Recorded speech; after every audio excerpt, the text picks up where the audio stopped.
generous. But her locket was the real prize. It had been a gift from Granny, the one link left to her past when she'd been happy and the world was full of possibilities. She'd been so naive. She had no more illusions of love. Her Cinderella story had ended just over a year ago, only 5 months into her marriage.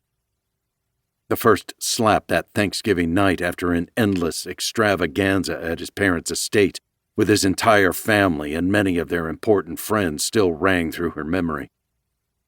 She was an introvert by nature, and the days of prepping and late into the night dining, drinking, and partying had left her physically and emotionally exhausted.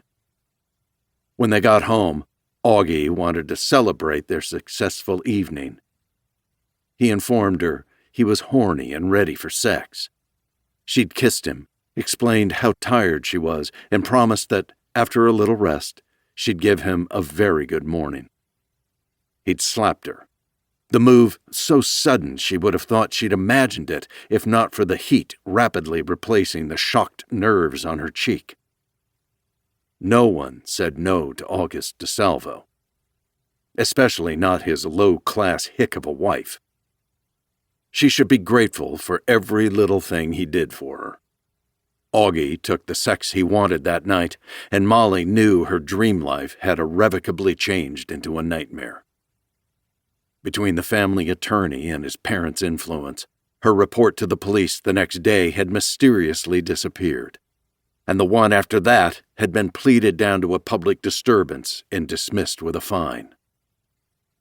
So she'd stopped calling the police. She stopped sharing a bedroom with her husband, and she stopped feeling hope. Now, thankfully, Augie got most of his sex from the string of affairs he had. But Mollie didn't care that he was cheating on her. She didn't have emotions anymore. She drew in another painful breath. That wasn't exactly true. She had fear. Fear was her constant companion. If Augie wasn't with her, then she knew one of his friends or beefy bodyguards or even someone from the office or their home staff was watching her. The beautiful trophy wife who straightened her hair and dyed it blonde because her husband didn't think her natural dark curls looked sophisticated. Who wore heels that pinched her feet because he thought they made her look sexy. Who'd married a man because she'd believed the DeSalvo family taking her in and Augie supporting her through the worst time of her life meant they loved her. How could a smart woman be so foolish? Her loneliness and despair had led to some disastrous choices. Her granny must be turning over in her grave to see how frightened and abused she had become.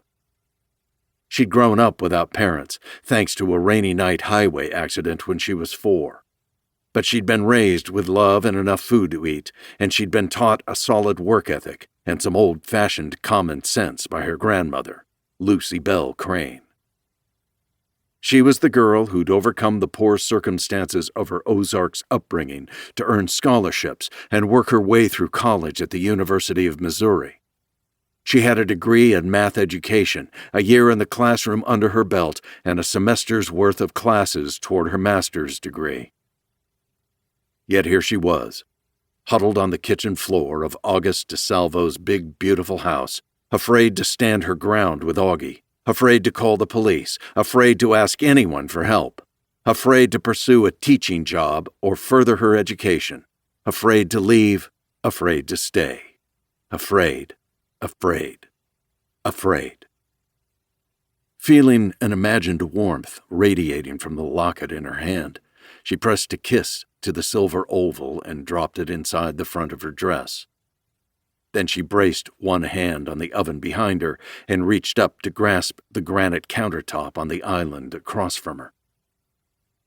The door to the garage swung open. Mollie gasped in fear and plopped down on her butt. The movement jarred her sore ribs, and she grabbed her side, biting down on a moan of pain and bracing herself for another round of degrading words and hard blows from her husband. Only she didn't recognize the man in the black uniform suit and tie who wandered into